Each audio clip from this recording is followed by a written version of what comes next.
Hi, I'm Max Keiser. Welcome to the Keiser Report. Ding dong, the witch is dead. This song has soared to the top of the charts in the UK.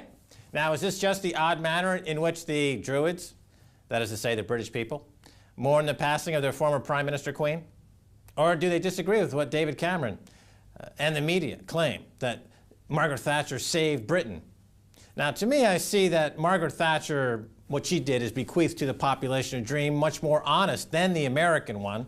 She gave them the British dream, a dream that you can all strive to mature before your debt's due. I guess by mature you mean die, Stacy. Yeah, you want to die before your debts catch up to you. That's the only thing, is like extend and pretend. This is the entire global economy. This is what she bequeathed to the world. And that's what we're seeing. We're trying to outrun these debts. And for this, I wore this Financial Apocalypse t-shirt in honor of her death. And, but I want to look at this other notion that she saved Britain. This is what we hear over and over. She saved Britain from those workers, those strikers, those troublemakers. And look at this chart here. This is North Sea oil production. This is what I think saved Britain. If you could see from the chart, oil production from the North Sea oil came online as she became Prime Minister and started to continue to climb up through her Prime Ministership. Right. Well, one chart can really show in context the underlying economic forces that shaped the prime ministerialship. Is that the prime ministerialship of Maggie Thatcher? Because, as you're pointing out here, the economy was driven by oil wealth. Now, very important, I think you're going to get into this a little bit, is that, okay, what happened to that wealth? Well, first of all, the fact is, the media never talks about it. They act as if she delivered some sort of miracle, that somehow out of nowhere, a Druid ritual perhaps, that they became magically wealthy by her deregulating the financial markets here at the same time that all this oil came on. Even during this crisis, as we saw in that chart, oil production was plunging. Nobody talks about that as any relationship at all to the fact that the UK economy is crumbling. It's never mentioned. Very seldom, maybe in an obscure newspaper like The Guardian on the back page. So I want to look back to another article from 2008. UK missed chance to build up £450 billion sovereign wealth fund. This is from February 2008, and it's based on a PricewaterhouseCoopers report. They looked at what if the UK had saved some of the money from their North Sea oil. And they found that oil money allowed taxes to be kept lower than would have been possible without either rising national debt or sharp cuts in public spending as a share of the economy. Quote, since oil revenues were greatest in the first half of the 1980s, this was also when this potential effect was greatest. That was a quote from John Hawksworth, the chief economist at PricewaterhouseCoopers. So he's saying it was during the prime ministership of Margaret Thatcher that there was the greatest opportunity to save for the future of the British population. All right, so here you have this queen witch. She steals, let's be honest about it, it's Scottish oil to begin with. It's not even English oil, it's Scottish oil. So she's taking Scottish oil. She's deregulating the City of London so that they can open up those credit markets to lend money into development of the North Sea oil, into the Scottish oil. And she's claiming responsibility for economic growth. And concurrently, she's not doing what Norway did. She's not putting billions or hundreds of billions of dollars into a sovereign wealth fund. No, she's allowing interest rates and she's allowing taxes to be cut to finance housing speculation. Now that the North Sea oil, the Scottish oil is running out, you have the economy in collapse, housing is in collapse, there's no room for people to live in London because it's only open for foreign oil drillers and oil speculators. There's nobody here who's actually English anymore that lives in London. So it was a catastrophe. Now, I say, and I've said this for years, the only thing good about it is that there was enough gumption on the street for bands to start singing protest songs, and, you know, this fed into the punk rock revolution, the greatest thing since Elvis Presley. So that was really the only thing. I mean, long after Maggie Thatcher's forgotten, and that'll be about another 3 days after the, Telegraph stops crying, Never Mind the Bollocks will still be a classic. Now, PricewaterhouseCoopers said oil revenues rose from almost nothing in the mid-70s, that's when she became head of the Conservative Party, to be worth over 3% of GDP, about $45 billion in current money, at their peak in 1984 to 85.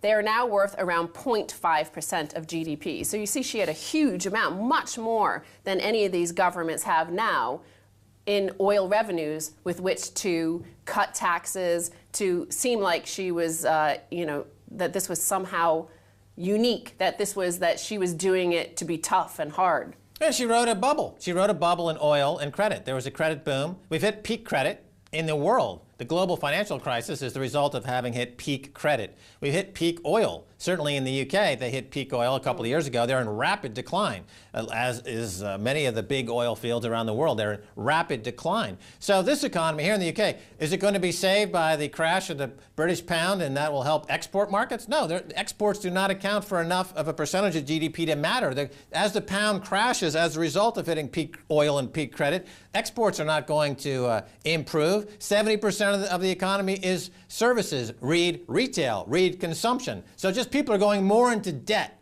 to feed a bogus GDP that's crashing, and the government is too lame to tell the people the truth that because of peak oil and peak credit, this economy is totally screwed, and without a radical transformation, the standard of living in Britain is going to crash. So, well, peak oil came first, because if you look around the City of London, you see a lot of build. And who owns all these properties? Well, it's not this neoliberal notion that you could just become a genius and, there are very few Googles of the world. But there are the oil billionaires from around the world this is where their money is coming. It's the Qatar royal family, it's the Saudi royal family, it's the Russians. This is the money that is coming in here. It wasn't some miracle, magical deregulation and cutting taxes and this and that created that wealth. So this is what's sustaining it now.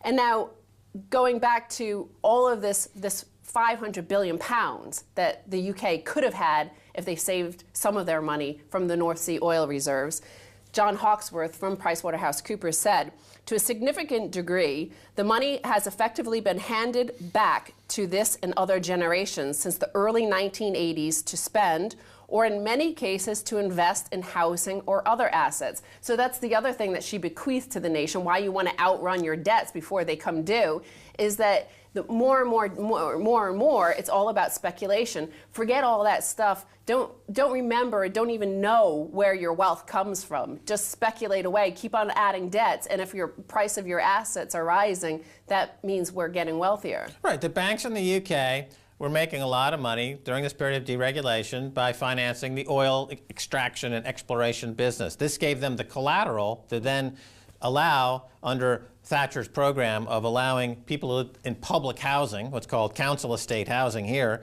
to buy those flats with borrowed money from the bank at reasonable rates that was being underwritten by all that money coming in from the oil industry. Now, because the oil has run out and because credit is scarce, and no matter what the Bank of England does, we've hit peak credit, now you've got also the problem of having hundreds of thousands of units where people who do honest work, people who do actual stuff that people need to do, they can't afford to live here anymore. So they're out of the picture. So the services are crashing, basic services. And what are they left? So what are they going to do with the NHS, which is the public health care system in the UK? They're going to privatize it. They're going to sell it off to private developers who will destroy it. Like the Glazer brothers who destroyed Manchester United. They take money out. They load it up with £1 billion of debt. So you're going to have the Glazers run national health, have the Glazers run the transportation system, American strip mining, idiots are going to come in here and just destroy the country some more. Take all the money out thanks to deregulation of Maggie Thatcher? Are you freaking stupid? Well, she started this big bang across the world, so this whole notion of keep on extending your debts, make them go longer and longer and longer, further out the maturity happens. And so let's look at another story in the headlines this week, Just Keep Dancing, introducing the 97-month auto loan. So the average price max of a car in the United States has gone to $31,000, up $3,000 in the past 4 years. But the monthly payments for those loans to buy that car has gone down to $460. Why? Because interest rates have gone down, but also because the maturity is extending over and over and further out into the distance. So in the first quarter of 2012, the average term of a new car note stretched out to 65 months, the longest ever, according to Experian.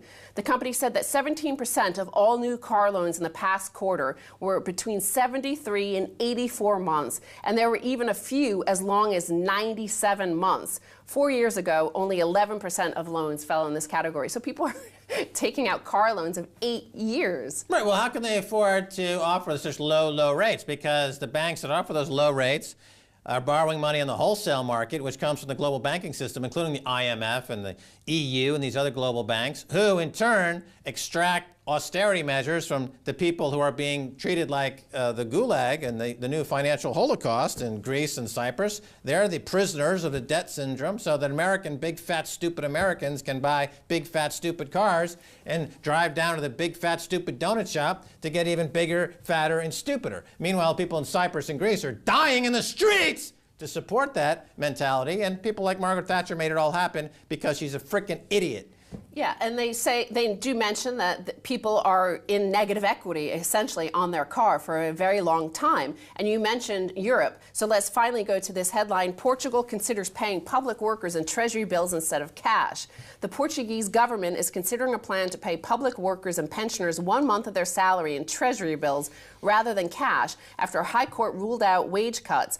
So here you have a situation where, as Zero Hedge says, this plan makes perfect sense because with every central bank openly monetizing its debt, it has effectively made debt and cash equivalent. So this is that sort of world reality that Margaret Thatcher created, that we don't know where wealth comes from anymore, that the notion is just to extend your debt to as far as possible and hope for the best. Right, they could pay them in essentially IOUs. Remember, Yeah. California paid their workers in IOUs? Now people are being paid in IOUs. A treasury bill is an IOU. It is the definition of monetizing debt. It's what the French happened in France leading up to revolution with the assignat, which was just basically debt-based currency, and of course after that was the revolution. Stacy Herbert, thanks so much for being on the Keiser Report. Thank you, Max. All right, don't go away. Much more coming your way. I'll be speaking with Jan Scoyles of the Real Asset Company.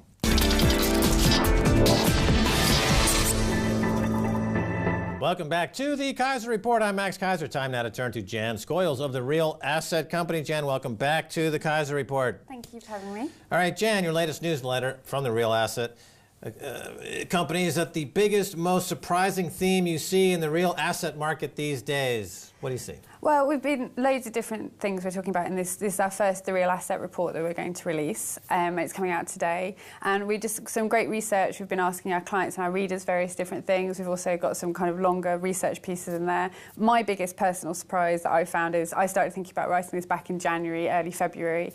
Did quite a lot of research into Bitcoin, wrote quite an extended piece. And now everyone knows about Bitcoin. And I personally hadn't foreseen that it would be on the front of the FT. I think the Telegraph's had at least 5 articles on Bitcoin. So this was something that is my biggest surprise that I found. All right, Jan Scoyles at the Real Asset Company. Bitcoin, is it a real asset? Well, if you ask our readers who are on our site at the moment answering a poll as we speak, they're quite divided. We've got 40% at the moment, last time I looked, they love Bitcoin, they own Bitcoin. Quite a tiny percent like it and are thinking about buying it. And then even greater percent that do like it think that it's in a bubble. No one is neutral on Bitcoin, which is really interesting. So people have quite strong opinions, which I think leads us nicely onto, is Bitcoin in a bubble? Someone once said to me that, it's a bear market when you're in it, and it's a bubble when you're not in it. So we can certainly tell who those people are that think it's a bubble.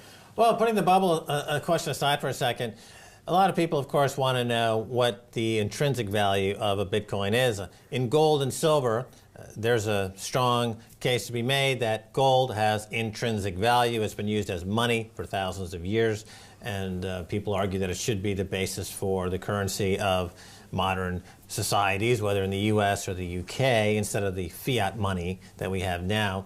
But when you look at Bitcoin, there's a split also, because some people argue that it is a hard currency. It is an asset. It does have intrinsic value, and some say it doesn't. What do you think? Well, this actually comes back to you, because you taught me a lesson the other day about, I asked you exactly the same question, is there intrinsic value? And you answered to me, it's the mathematics that lies behind it. Mathematics is thousands and thousands of years old and is the basis of any monetary system, fundamentally.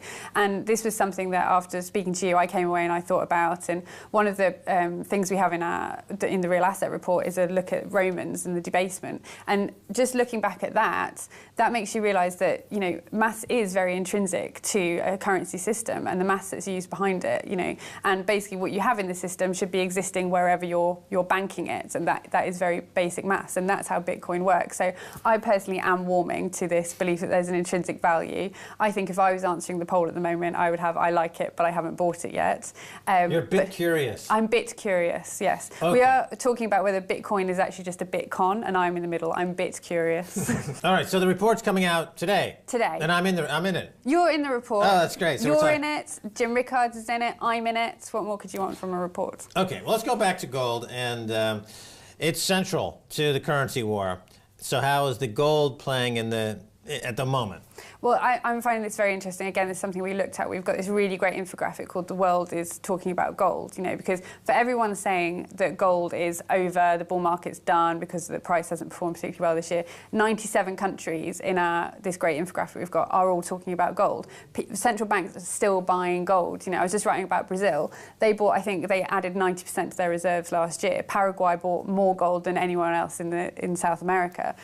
China is still talking about owning gold. So it's still, this currency war is still playing out, and people are still, banks, central banks in countries are working to protect their reserves with gold. How much, let's break it down, how much did they spend on gold? Well, and this is again another infographic which we have a look at the percentage income which was spent on gold by various countries, the countries that are mainly covered in the World Gold Council report. So looking at official figures that were spent on gold, whether investment gold or jewellery, we break that down according to what the average income is in the countries.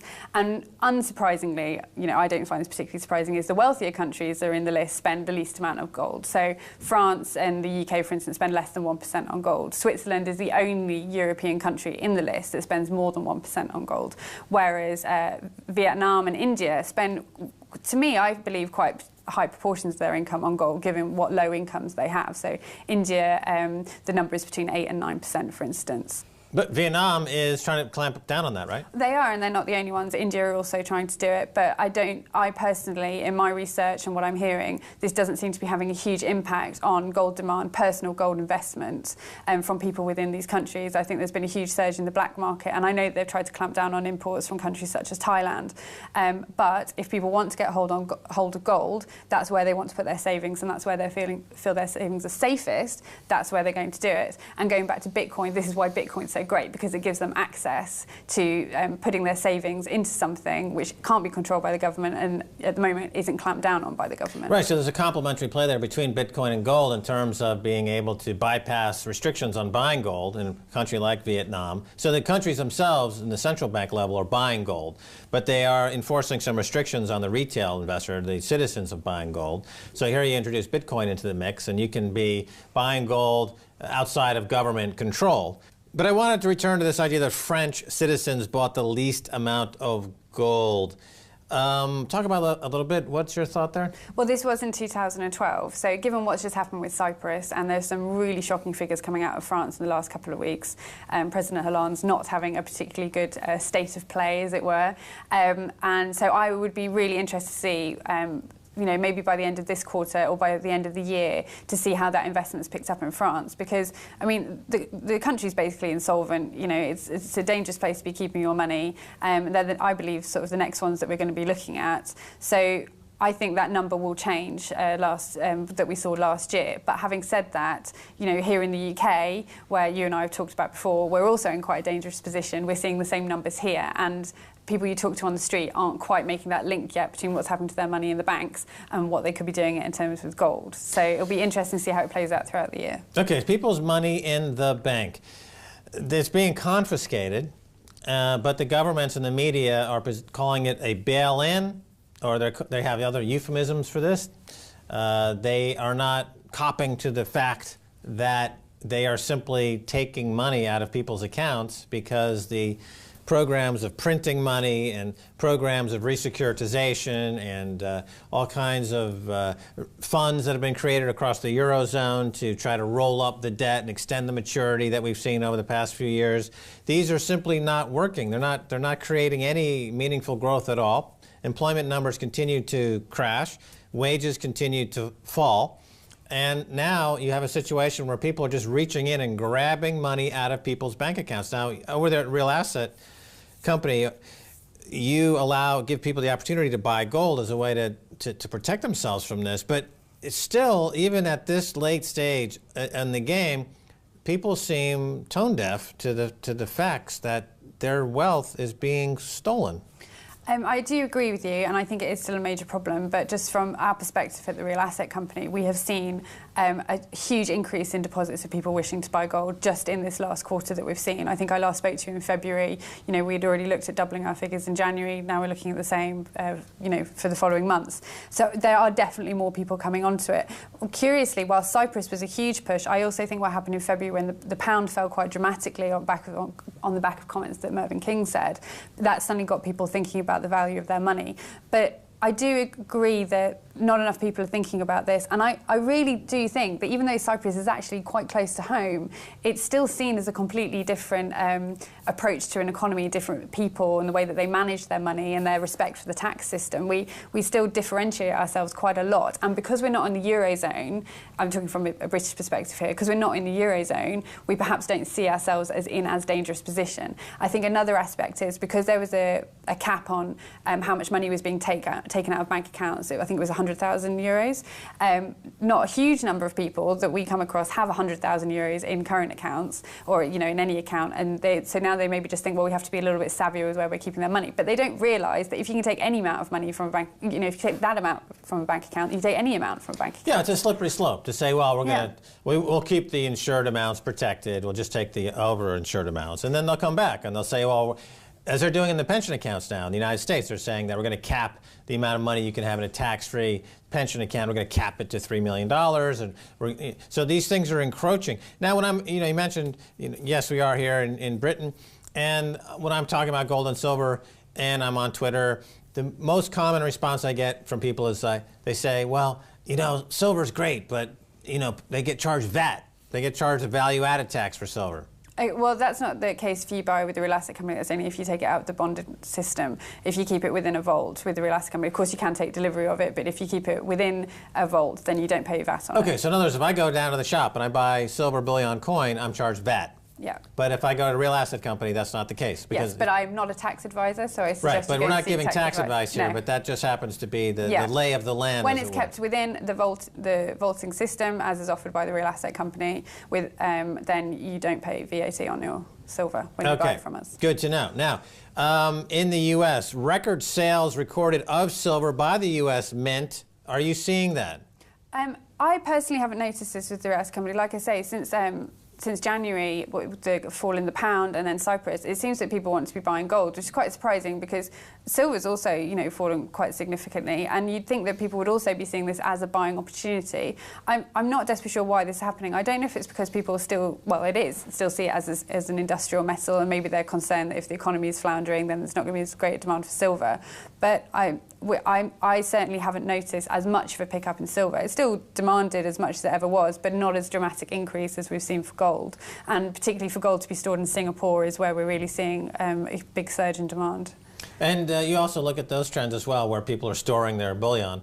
And so that would be another trend that I'm picking up on, is that people are now looking at Singapore as a destination that they find preferable. Why is that? We found in our research that it was mainly our American customers that were interested in storing in Singapore, and it was because they basically were disappointed and fed up with the way that the Swiss authorities were handing over information to the IRS. And I think I said it to you before, if it's your gold, it's your gold. Keep it wherever you want to keep it, and it shouldn't really be anyone else's business, as long as you're not breaking the law. So finally, let's just talk about this idea of government encroachment, because governments in the U.S., as you mentioned, they were active now in getting the Swiss government to comply with U.S. law, and the U.S. is now introducing legislation around the world that they want banks around the world to comply with the U.S.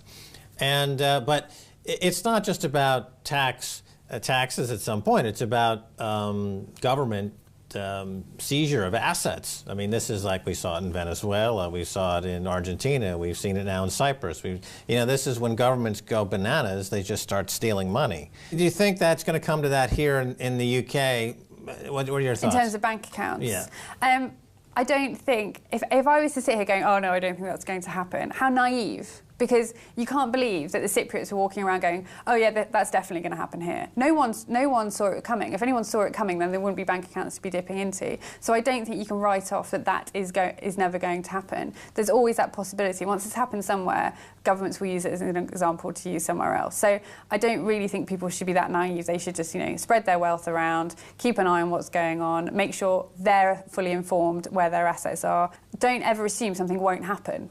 Because, look at all the events in history where we've assumed things don't happen and then they do. Fair point. All right, Jan Scoyles, thanks so much for being on the Keiser Report. Thank you very much. And that's going to do it for this edition of the Keiser Report with me, Max Keiser, and Stacy Herbert. I want to thank my guest, Jan Scoyles, Head of Research for the Real Asset Company in London. If you'd like to send us an email, please do so at keiserreport@rttv.ru. Are you ready for the truth? Until next time, bye, y'all.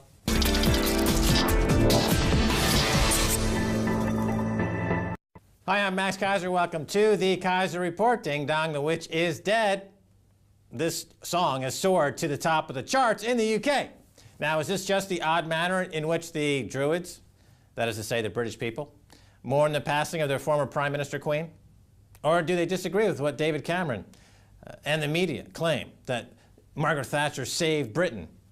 Now, to me, I see that Margaret Thatcher, what she did is bequeath to the population a dream much more honest than the American one. She gave them the British dream, a dream that you can all strive to mature before your debt's due. I guess by mature you mean die, Stacy.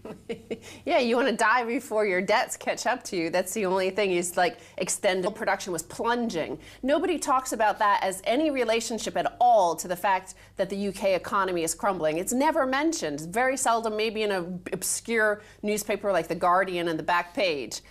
So I want to look back to another article from 2008. UK missed chance to build up £450 billion sovereign wealth fund. This is from February 2008, and it's based on a PricewaterhouseCoopers report. They looked at what if the UK had saved some of the money from their North Sea oil. And they found that oil money allowed taxes to be kept lower than would have been possible without either rising national debt or sharp cuts in public spending as a share of the economy. Quote, since oil revenues were greatest in the first half of the 1980s, this was also when this potential effect was greatest. That was a quote from John Hawksworth, the chief economist at PricewaterhouseCoopers. So he's saying it was during the prime ministership of Margaret Thatcher that there was the greatest opportunity to save for the future of the British population. All right, so here you have this queen witch. She steals, let's be honest about it, it's Scottish oil to begin with. It's not even English oil, it's Scottish oil. So she's taking Scottish oil.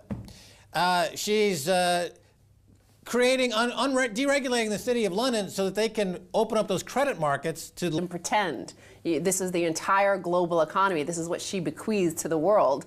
And that's what we're seeing. We're trying to outrun these debts. And for this, I wore this Financial Apocalypse t-shirt in honor of her death. And, but I want to look at this other notion that she saved Britain. This is what we hear over and over. She saved Britain from those workers, those strikers, those troublemakers.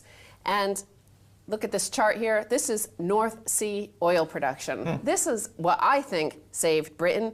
If you could see from the chart, oil production from the North Sea oil came online as she became prime minister and started to continue to climb up through her prime ministership.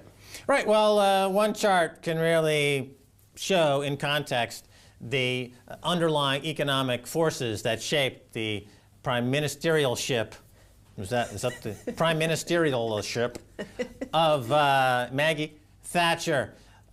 Because, as you're pointing out here, the economy was driven by oil wealth. Now, very important, I think you're going to get into this a little bit, is that, okay, what happened to that wealth?